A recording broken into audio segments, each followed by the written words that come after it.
Welcome to the very first Very Visible conversation here with myself, Sean. My pronouns are he, him, and his, and I'm here with some of my friends as well for this very first conversation, where the goal is really leading up to Transgender Day of Visibility, which happens every year on March 31st. So that's actually a week from today. And we're just holding these conversations you know, to be able to get a chance to connect with more community who are out there, folks in our community who may be looking for that connection with Trans Plus, with other trans identified people here in this area. And we know it's been a really long year of a lot of isolation and folks feeling lonely. And so we wanted to do something to be visible during this time leading up to TDOV. So on that note, I want to take a minute to let my friends here introduce themselves. Again, my name is Sean Hayes. My pronouns are he, him, and his. And I would love to hear from Trish. Do you want to introduce yourself first? Hi, I am Trish. I am she, her are my pronouns. I'm 57. I'm happy to be here tonight and talk about visibility on the work site, and that's about it. That's awesome, and thanks for being here. I know Trish was one of the first folks who reached out when I asked if folks were interested, as well as Beram. So next on to Hey, my name is Beram. I use he, him pronouns, and I'm going to be 28 in about a month, and I've been out for 3 months now, so I'm pretty new to the coming out at work process. So a lot of what I'll talk about is in the works. Yeah, I hear you there. And that is totally fine. That's, you know, we don't have like a strict, you know, agenda. None of us are claiming to be experts about, you know, the transgender community, but as a friend of mine says, we're all experts of our own experience, whether we're 3 months out. Myself, let's see, I've been out as trans for about 7 years, I think, this year. And so, yeah, we're all coming from our own places, our own experiences. And yeah, the hope that some of you may be able to connect with what we're sharing. You know, maybe you've experienced something similar. Maybe you have a friend or a spouse or someone who's trans in your life. So yeah, and before we really dive into the conversation, I did want to take a minute to honor the land that we're here on up in northern Minnesota and Wisconsin. We are on the land of the Anishinaabe people. And so that's a newer thing that we're trying to be more conscious of our Indigenous relatives in our communities here as we're learning about what it means to be allies to other communities. We just want to lift up the land and the people who are here first. And we also want to take a minute to say Black Lives Matter. Trans Plus believes that, and we are committed to becoming an anti-racist organization, community group, space. And we think it's important for us to say that. We're not perfect, and we're going to continue working on that. So leading up to Trans Day of Visibility, and tonight's conversation is really kind of focused around you know, what it's like to be visible, to be out as trans within the workplace.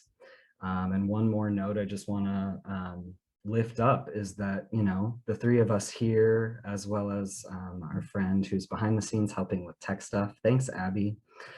The three of us here are, you know, really privileged in the fact that we can be out safely, that we can be on this live conversation for Facebook.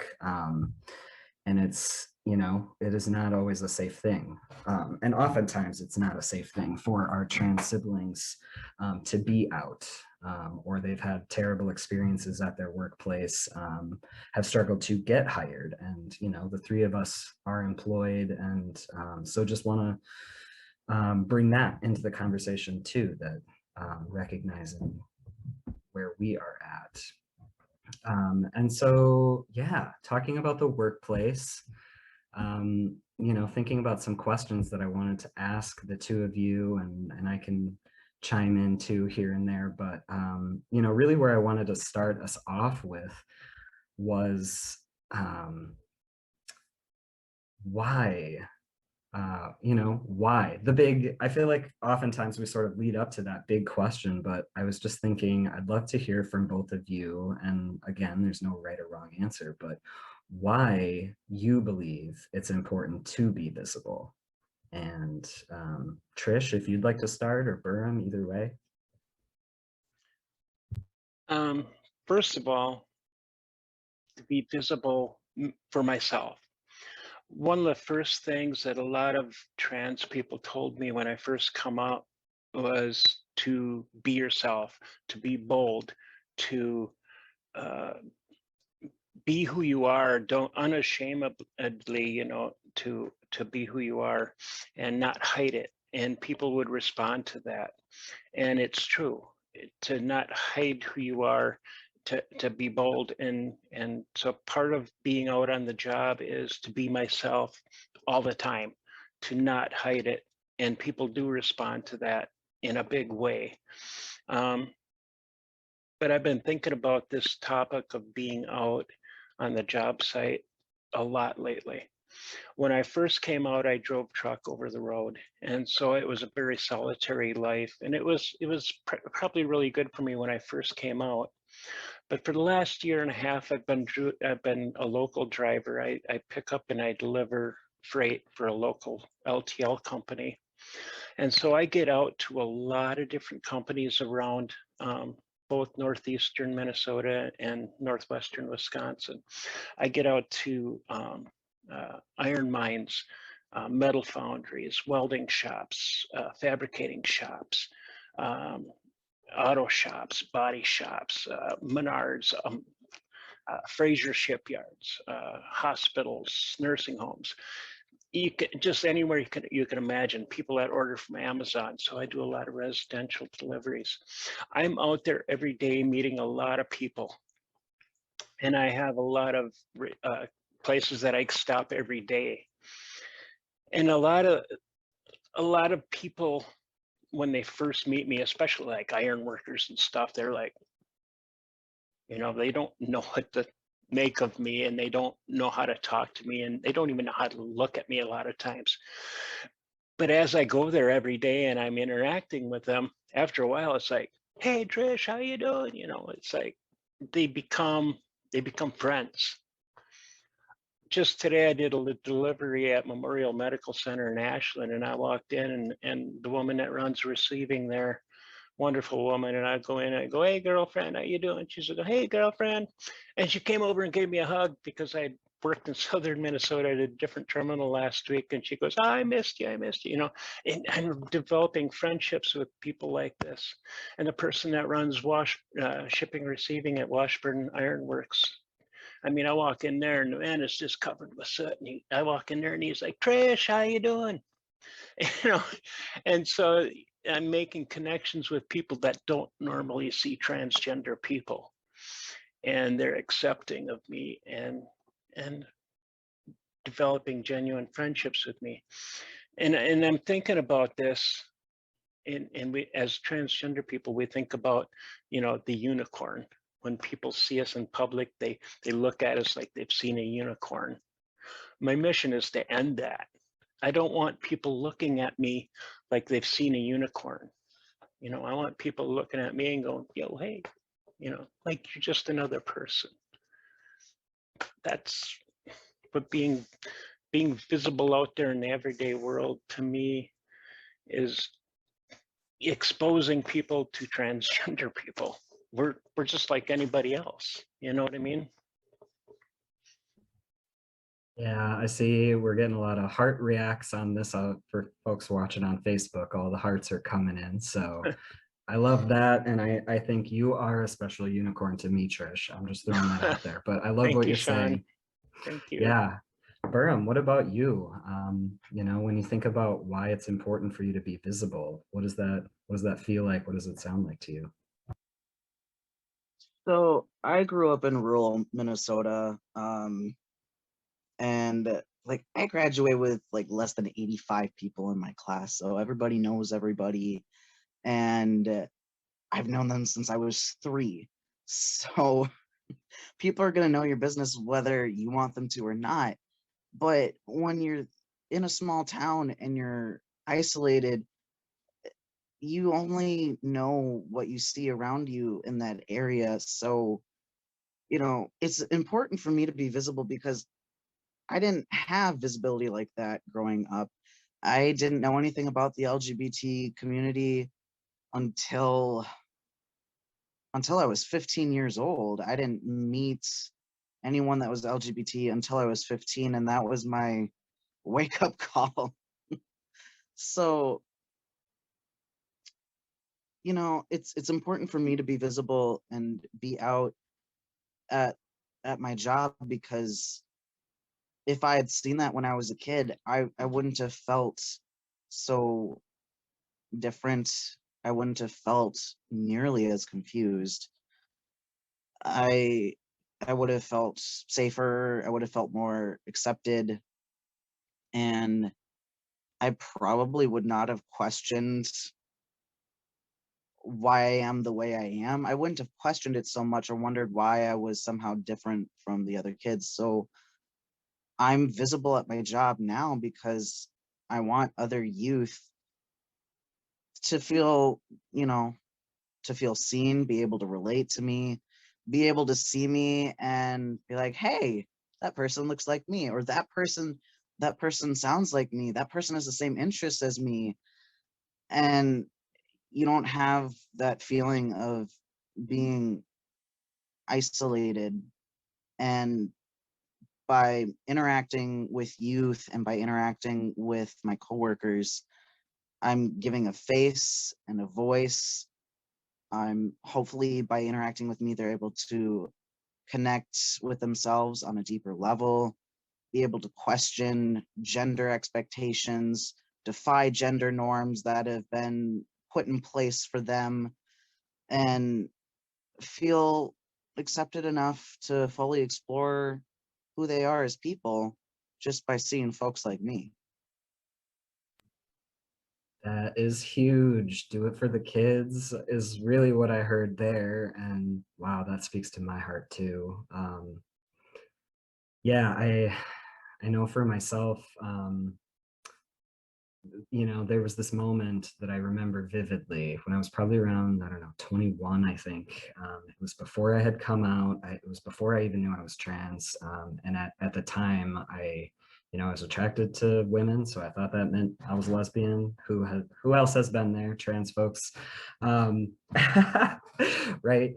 Um, but yeah, I have this vivid memory that I go back to a lot of, you know, my family was not supportive, and I remember I was in the middle of moving to be with my first partner at the time across the country, and then I was like packing and running errands around Duluth before I was going to leave town to go move. And I remember driving. I was just about to go into the tunnels. I was going north on 35, and just like right as I'm entering the tunnel, I had this thought, and I think I was crying. It was devastating that, my family wasn't supportive at the time. And I just remember having this moment where I thought, if I can help one person, just one person, by sharing this story, by sharing this pain that I'm feeling, um, that will make it worth it.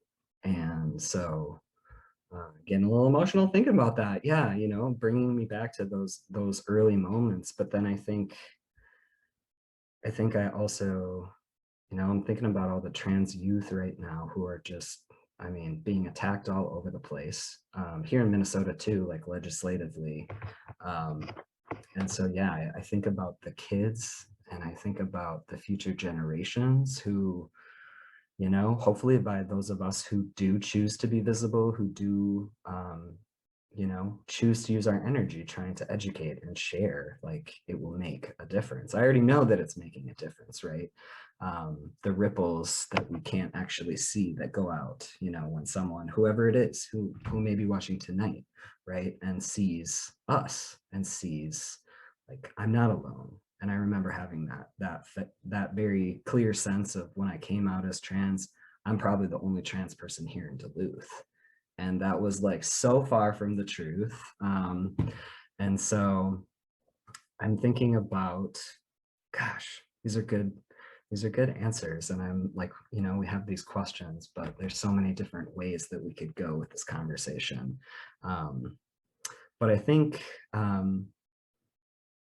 you know, okay, so to stay with the workplace conversation, right? There's so many layers to this, right? But I'm curious for you both, what it was like for you when you like first decided to come out when you were at work, like wherever that, you know, if it was in the job that you're in now, or, you know, whatever that moment was that you decided, and then like, how did you go about coming out and being visible, whenever that happened for you? Beram, do you want to start us? Yeah, so I'm figuring that out now. I am already out at my job, and um I didn't necessarily come out because I felt ready to tell people. Um I had already 3 months ago, I started telling my friends and family one by one, kind of putting out feelers because the coming out process for me this time round was the same exact time, the same exact way that I did it when I was a teenage kid and figured out that I was attracted to women and not necessarily men. Um, but I started off with friends and family because depending on how people who know me the best react, that helps me figure out how I approach people I don't know moving forward. And things went well. I actually was planning on waiting maybe 5 or 6 months while being on T because I thought a lot of folks told me that their voice changes didn't happen until 3 to 6 months in. So I thought I was going to tell everyone 3 to 6 months down the road. No, my voice changed after my second shot. So everyone thought that I was getting sick. Everyone thought that I was potentially getting the Rona. So I had to explain that I was not sick, and I had to take that opportunity to say, hey, I am going through changes, and I straight up I came out, said I was going to be taking hormones, and that I wanted to go by a different name, use different pronouns, and my job responded amazing. They have gender neutral bathrooms already at my job, so I didn't really feel all that scared to come out, in all honesty. And everybody had already known me as non-binary to start with, so it really wasn't that much of a stretch to come out as trans as well. So they changed my name tag, they changed my name on my email address, and the youth that I work with are actually calling me Beram pretty consistently and using my pronouns very consistently, and they're actually helping me remind my coworkers. When they make their slip up, the kids will just interject and say Mr. Burham or you meant he, and the kids don't make a big deal out of it, and I don't make a big deal out of it, and it's been pretty good. That's awesome. I know, it sounds very similar to kind of how I thought about my coming out in general, but also kind of how I did it at my work at the time. Um, I sort of thought of it as like a like a ripple effect. Like I would very similarly start with like people, you know, that were like my people that I knew were going to be there. And, you know, once I had that support, you know, at the time you know, not a lot really changed with my like gender expression or like the clothes I was wearing or, you know, whatever, when I started transitioning at work. But what did change was, you know, for me, yeah, my voice got lower really fast. That was like one of the first things I experienced on T. Um, and so, yeah, I remember um, at the time I was working over at SOAR Career Solutions and had a great experience there. And I remember sitting down with my boss at the time, and we worked closely. You know, I do admin work, and you know, so she was the director of this nonprofit, and I just remember sitting down at her table and like, you know, of course I'd like prepared this whole speech and like whatever. I don't think I said anything of what I planned. I was just like, I'm trans, and you know, this is what's gonna happen. And I remember her reaction was just like, oh, okay, you know, and I saw her mind start thinking about like, okay, how are we going to do this now? And it literally, like, from that moment forward, like anything that I wanted to do, how I wanted to come out to my coworkers, how I wanted to, like, you know, tell folks who came in the door to get services there, like, you know, everything was, you know, my boss being like, how do you want to do it? What feels good to you? You know, how can we support you? Very similar, like, you know, changed name tags and emails. And so, yeah, I feel very lucky, you know, that I was at that place at that time. And now, you know, where I work full time at Menace Peacemakers, yeah, that was the first place that I went that had, you know, intentionally gender neutral bathrooms. And you know, I remember when I had first started working there, like we bought those stickers, you know, to like put on the bathroom that were gender neutral or whatever. And then my boss is being like, yeah, and tell people too, like tell people in the community who, like, if they're downtown or whatever, that anyone can come in and use these bathrooms. Like that's huge. Like that's how you do it, right? Trish, I'm curious what your experiences were, if you can relate or if you had similar things happen. I came out on 2 different jobs, and it was. I'll try to be brief.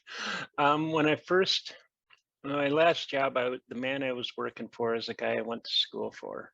He's evangelical. His whole family is evangelical, and the first person I went to for therapy was his former best friend, a guy that I had met at Bible college. And I was sitting with my boss in his office once, and we were talking about his former best friend, and it was his best man at his wedding.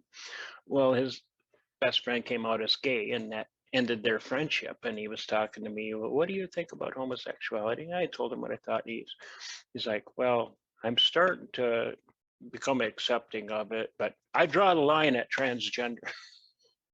And this, I had already started therapy, you know, for to come out and everything, and I don't think I'd started hormones yet. Well, I came out 3 years ago now, and I came out on Facebook, and a lot of his family members were Facebook, and anything they saw me post, they would report to him. Well, he called me right away. He said, so what's going on? I said, well, I'm sure everybody told you what I wrote. He said, yeah, but I want to hear you say it. I said, well, I'm transgender and I'm transitioning. I'm on hormone therapy and blah, blah, blah. Now, he has a cousin that had transitioned, male to female. So he's well aware of what it's all about. And he said, well, are you going to do the surgeries? I said, I don't know. I'm taking it one step at a time, one day at a time. Well, okay. Just continued working for him. And I know if I wanted to go back to work for him tomorrow, he would put me in a truck tomorrow. 2 weeks ago was my birthday. He sent me a birthday wishes. So, I mean, it didn't change our work relationship. So when I took my job up here, I kind of went back in the closet. I didn't, when I went for my job interview up here, I didn't put men's clothing on, but I wore pretty gender neutral women's clothing. And I put my hair in a ponytail. And when I was working, well, the uniform is very male, a very male uniform. And I was just putting my hair, pulling my hair back into a ponytail. And I was going by my dead name. And so that Pat was put on my uniform. And after about 2 months, I'm like, screw this. I don't even think it was 2 months. I think it was a month. I said, I am not going back in the closet. So I took the ponytail on my hair, let my hair down. I called up Cintas and I said, I need you to change the tags on my uniform. I need you to put Trish on them. They said, okay. No argument.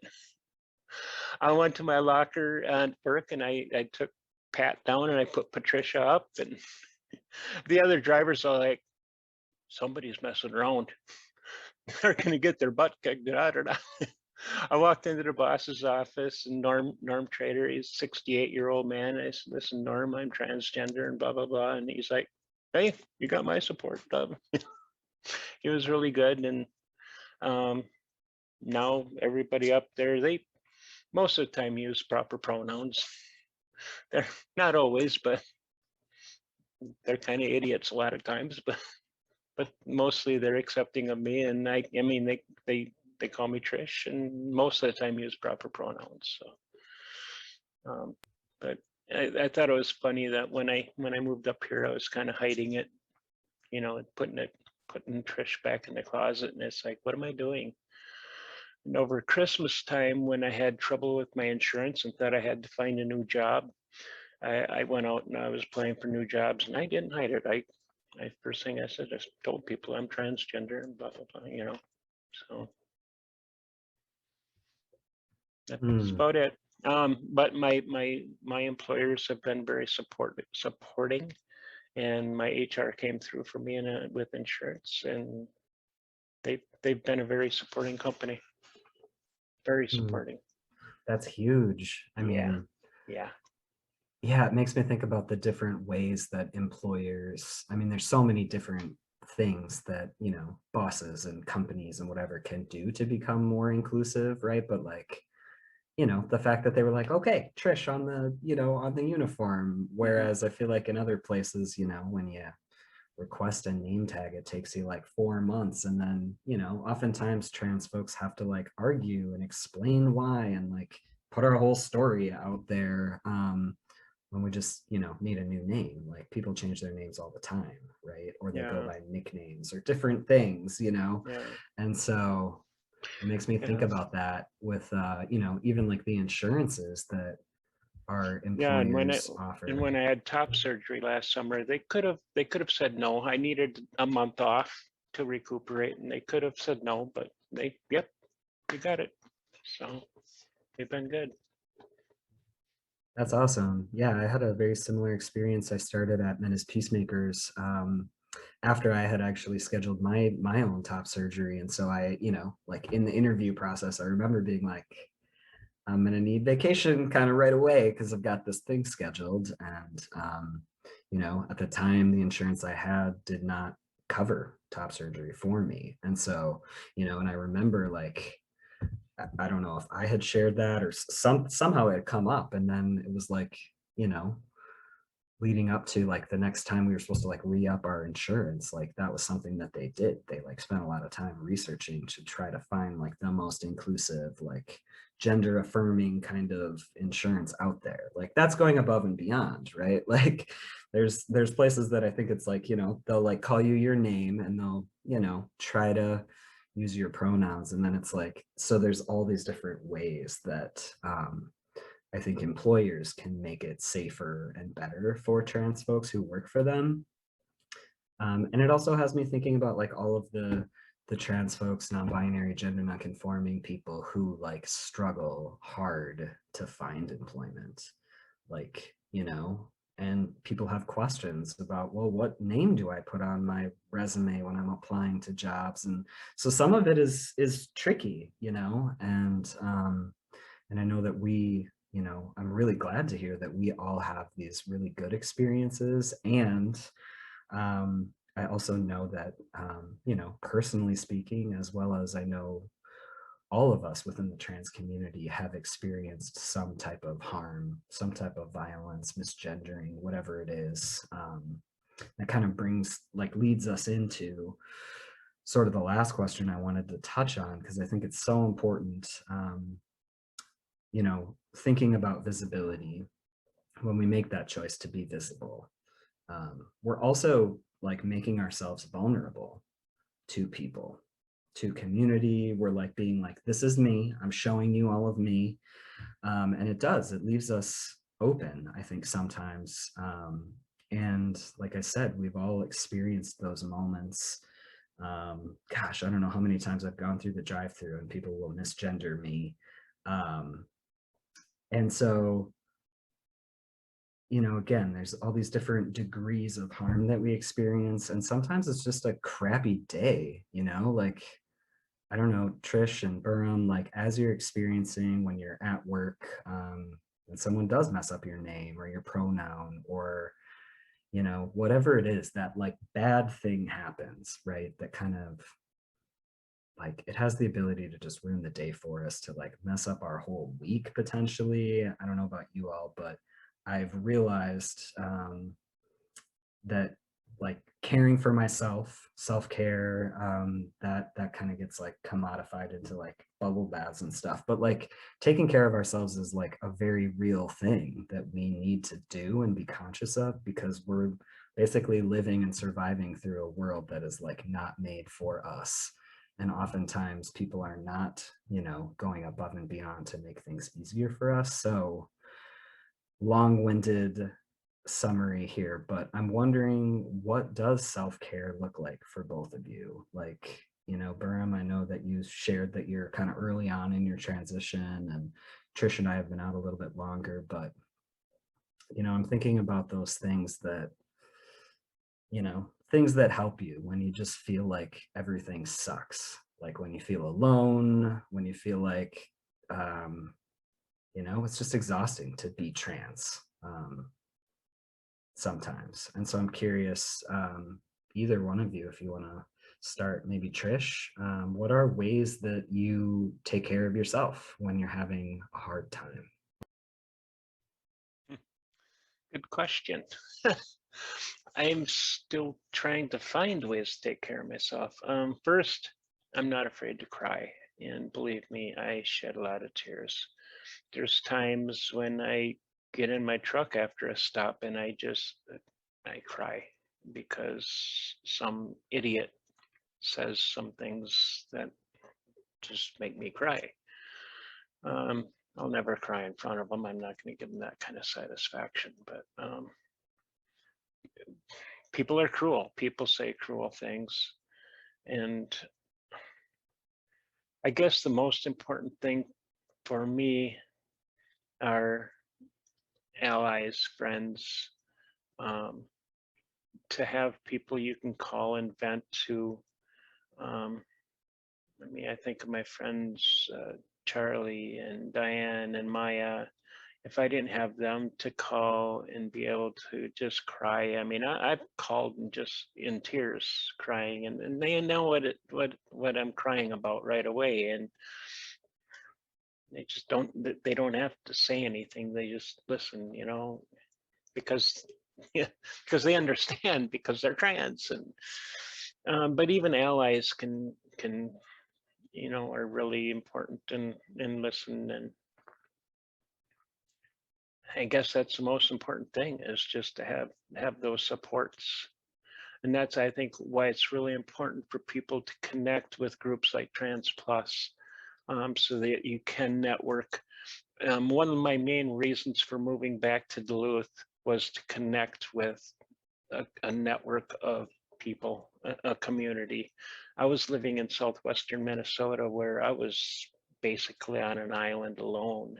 So I needed to connect with other people, and I have that. I have a community that I can rely on. So when I feel like giving up, I can go cry on somebody's shoulder. So that's important for me. Or I can tear into my house and do some work, you know, and that's therapeutic. I was gonna say, you've been remodeling. Yeah, I gotta get back on it too. I've been letting it slide a little bit.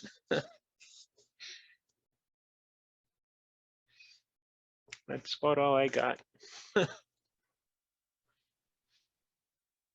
So I'm still pretty, new to the whole experience, but to be perfectly honest, socially, I've been presenting as a very masculine person pretty much my entire life. So I've, in all social interactions, I've been considered, I guess you could say, one of the guys.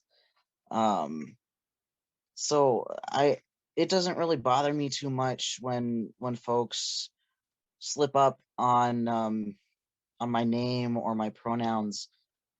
Unfortunately, there's maybe one or two people in my life that are not accepting and are actively and intentionally still calling me by my birth name and using she her pronouns, and that does hurt and it's frustrating.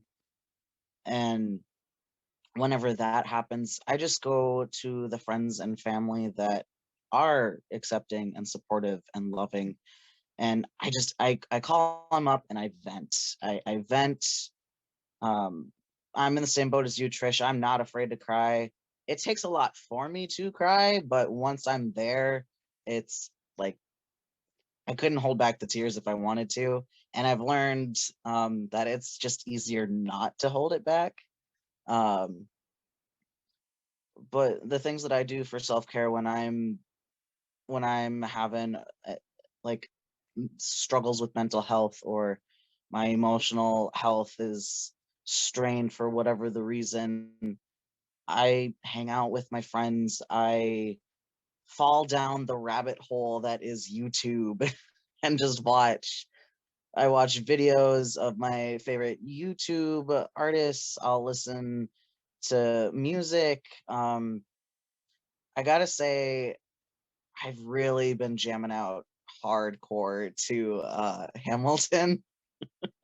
So whenever I'm having a hard time or it's just been a really stressful day, I've actually found it's fun for me to uh, sing along to the songs for Hamilton. And before I started taking tea, of course, I was singing the alto soprano parts for characters like Angelica or Eliza or um, and things like that. But now that my voice is deepening, I'm exploring my new range. Granted, it's squeaky because I'm going through my second round of puberty, and there are plenty of times where I can't hit the note. But on the days that I do, is great. So I'll sing along to music. I'll play video games. I'll hang out with my friends. Um, I'd say that I'd attack my cats and make them cuddle me, but it doesn't really take much. They actually attack me the moment I enter the room. They're like, "Hi, you have to love us right now." So I'm pretty much set. But um, as I as I continue this journey and figure out how I want to transition and what that means for me, I'm actually reaching out to my LGBT friends, specifically new trans friends, and hitting up Trans Plus, honestly, and just talking to everybody that frequents Trans Plus and getting involved in Trans Plus has actually helped me answer a lot of my own questions on, like, how does one change their name? How did you figure out doing things in the workplace, and what what you know whenever I have questions like that, I talk to folks on the Trans Plus page, or I will talk with Sean, or I'll talk with um, my old art teacher who also has transitioned, and I ask her a lot of questions. So that's pretty much what I do to get through life. So yeah. That's good stuff. Oof. Yeah, I've actually been thinking a lot about this, like self-care. Like, what does it look like for me to take care of myself for the last couple of months? Because like right around the beginning of the year, I was like, I'm burnt out. I'm just tired. Like life is hard. Like just living in a pandemic is hard. And then like all the other things added on top. Um, and I really struggled to come up with things. I was like, I like TV. Uh, and so I don't know. Yeah, that's something I've been exploring a little bit, really intentionally lately. And it's been like at the beginning, I was like, what do I like? How do I not know what I like to do, you know? And it's really become about sort of like reconnecting to like the things that I loved when I was younger and growing up and in high school. And so I'm sort of like reconnecting to some of those things. And it's been bringing me so much joy to like experience them as myself. Um, Somehow it feels different. So like I've been like going back, and yes, it's TV still, but like watching movies that I remember going to see in the theater, like when I was in high school. I'm currently doing like a Marvel movie and TV marathon. It's dedicated. There's a lot of things. So it's keeping me busy with TV, but also like coloring. You know, I've found that I really enjoy it, just like when I can think to like flip my phone over upside down so I don't think about it or see it, and just like get down on the floor and play with my kid and just like forget about all the things and just like be there in that moment. um and yeah, definitely reaching out to like my people, like my, I call them my people, but like, you know, our chosen families, like that's huge. I mean, that's really, I think, number one for me. And I tend to like when things hurt me or when I'm feeling sad or mad or something, I tend to want to like isolate. Like I just want to go into the basement and hide out, turn on the Hulk or whatever it is I'm in right now. And so I've been really trying to intentionally be like, hey, so and so, hey, Amy, my wife, who is like wonderful and supportive, and she really keeps me anchored. But yeah, just like reaching out and being like, hey, Ed, I am having a hard time. Or hey, this is happening in my life and I don't really know what to, I don't know what's going to help, but I just need to like tell someone and have someone help me hold it too. Like that's huge. Um, and so I know that we're, you know, we're coming up to, we've got about 15 minutes left, and I see that there are some questions that have come in from our folks. Thanks for being here with us. If you're just joining us, you're a little bit late, but that's okay because we are recording this conversation and it will be available after the fact on our YouTube channel. We'll share that out with all of you. Yeah, so thanks for being here, joining us, just like taking the time to listen to trans folks. That's huge. We do not have a lot of spaces like this where like we are the ones talking and we're not being interrupted. We're sharing like what's going on with us. So I want to just kind of scroll up and look at some of these questions that have come in. And from one of our friends, Zan, I believe, or Suzanne, was asking about if you have suggestions about how to approach job interviews as a trans person. So maybe they're referring to like, you know, maybe you're in your process of transitioning and now you're also applying for jobs. I don't know if either of you have advice about what you would tell someone, you know, like, do you go in and be yourself and just be like, I'm here, I'm queer? What do you think? So my advice, and it's something that I already do for myself, but I have the opinion of when I'm job hunting that I have to be myself, because if whoever I'm interviewing with, if they don't like me as a person, then I can't really work for them in a professional capacity, because they shouldn't let their own personal feelings get in the way of what they do professionally. And I should be comfortable and safe enough to be myself.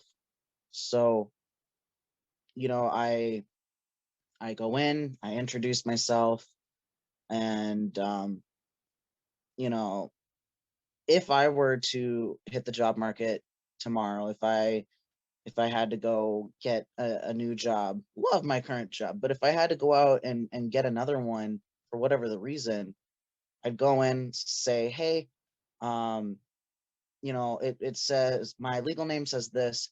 I go by Beram and I use he, him pronouns, and I am openly trans. Considering that the kind of work that I do, I work in human services, so I'm really not going to get a lot of backlash for that. Not publicly anyway. So if there's any issues that they have privately, that's on them. And if I don't hear back from them for a job interview because of that, then I was safe not getting a job with them, if that's honestly one of the reasons why they choose not to hire me. Because I'd rather work at a place where I know I'm safe, I know that I'm protected, and I can go into work every day feeling good.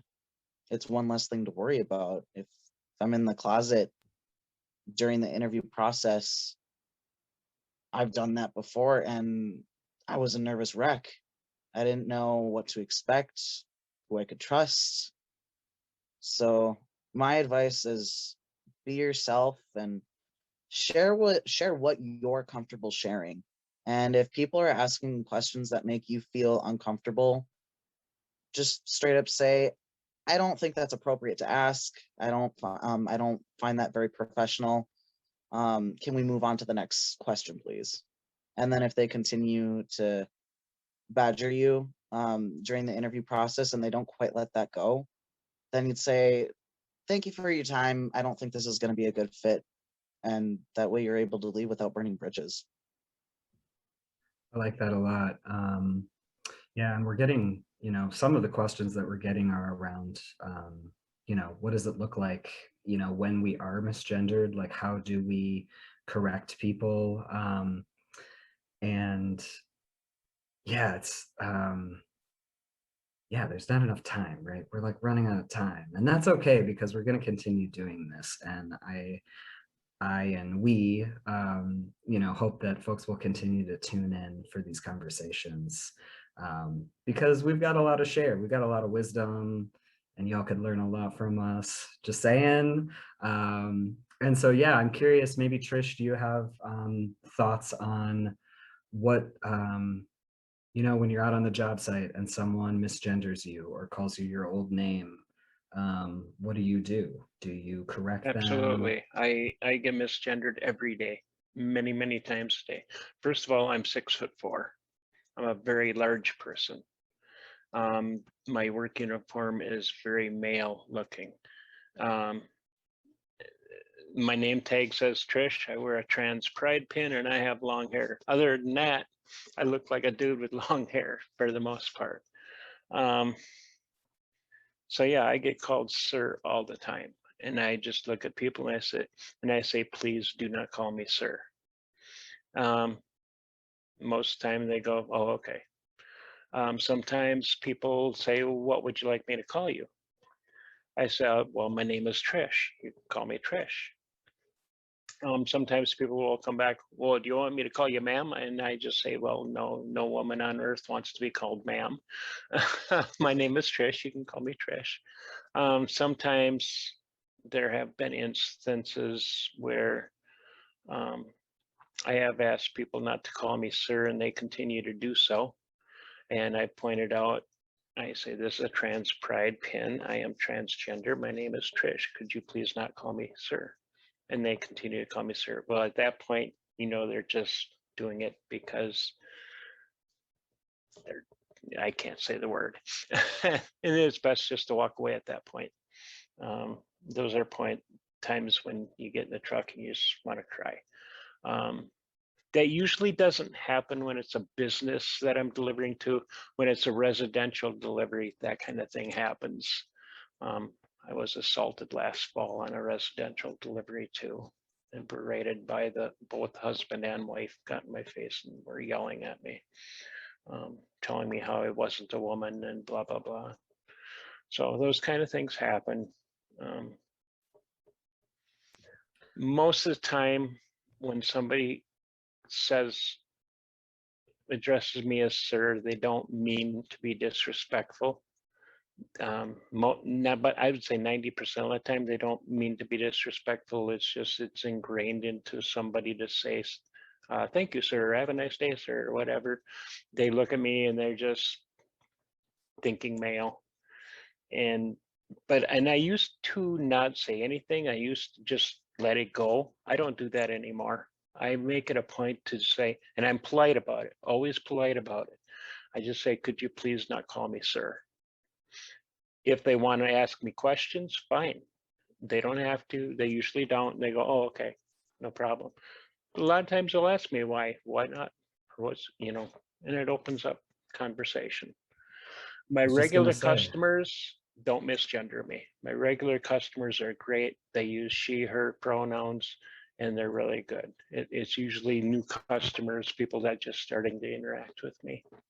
But it happens all the time. And I'm misgendered daily. So, but, and I think about, I'm 6'4". I will probably never, quote unquote, pass. I'm okay with that. I can look in a mirror now and see Trish. 2 years and ago, I couldn't. that's it. That's the important part, right? Yeah. Because it is. It's about how we not only survive each day, but like how are we thriving each day? Like how are our coworkers and our employers and people around us supporting us and lifting us up and like being there for us? I know we got another question from a friend about if an ally is there with us and we're having a conversation with someone and that person is misgendering us at work. The question is, do we want that ally to say something in that moment, or to like speak up for us? And just sharing my perspective thinking about that. I used to be very similar, where I didn't call people on that early in my transition. I'd get misgendered all the time when I was at SOAR, because there were just tons of people who would always come in there and I don't know who all they are. And they're just looking at me and making an assumption, right? It's the same thing. I think of lots of trans masculine people who, like we're short, we're not as tall as other people. Like, what is the height thing? But, it happens a lot. And so I guess for me personally, now that I have gotten to a point where I'm like, actually, I'm a dude. I'll say things like that to people and then they feel real uncomfortable and I feel a little bit better, which is a little petty. Sorry, that's, I have some pettiness in me.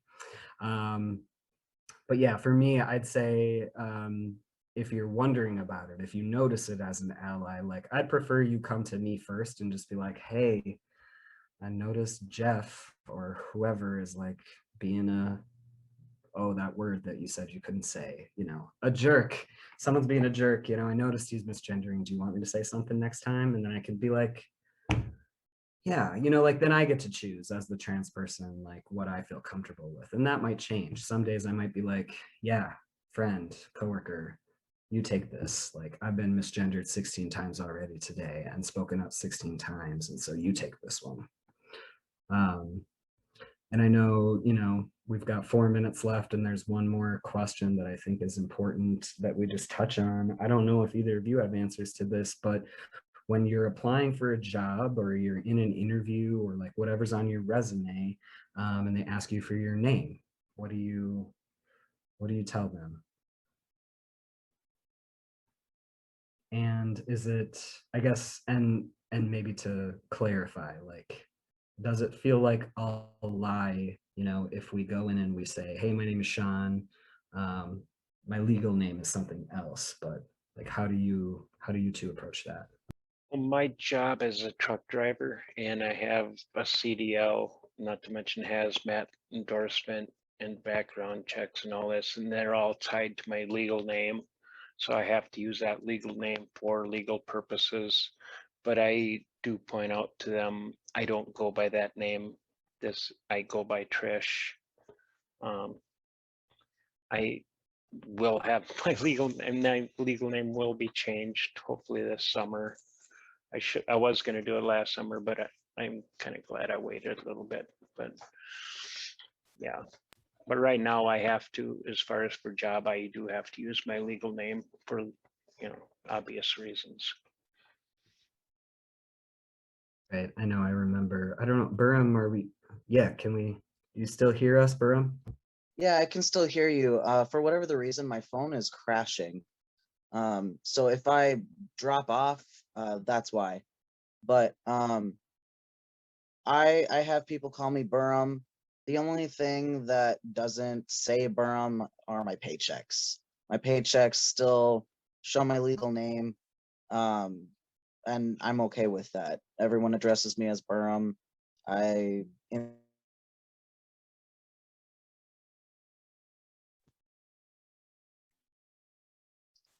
I interview as Beram. I go by Beram, so it's it's pretty good for me. Um, as far as like, what do you do when it's an ally? I typically speak up for myself if someone um, uses the wrong name or uses the wrong pronoun. I just give them a gentle reminder and say, um, it's Beram or he, and then I just move on with the conversation. I don't really linger on the mistake. I address it once and move on. And that's pretty much it. I can't really see or hear anybody anymore, so I'm gonna go on mute now. We could hear you, or at least we could in the Zoom room. So hopefully others could as well. Oh yes, thank you, Abby, behind the scenes. They could hear you. Yeah, some of those things. I mean, I know lots of people do things differently. I remember applying for a job and my name was not legally changed, and I put Sean Hayes on my resume, and I just figured if they're going to call me back or whatever, that's a conversation that I can have with an HR person, like legal names and all of those things. Like they really only matter, like you said, Beram. Dang it, we lost you again. But oh, you're back. But yeah, I mean, those legal things like your paychecks or your, whatever, like 401k stuff, all that kind of paperworky stuff, like we should just be able to go and talk with that HR person. And be like, here's the deal. Nobody else needs to know this other than you. This is what I go by.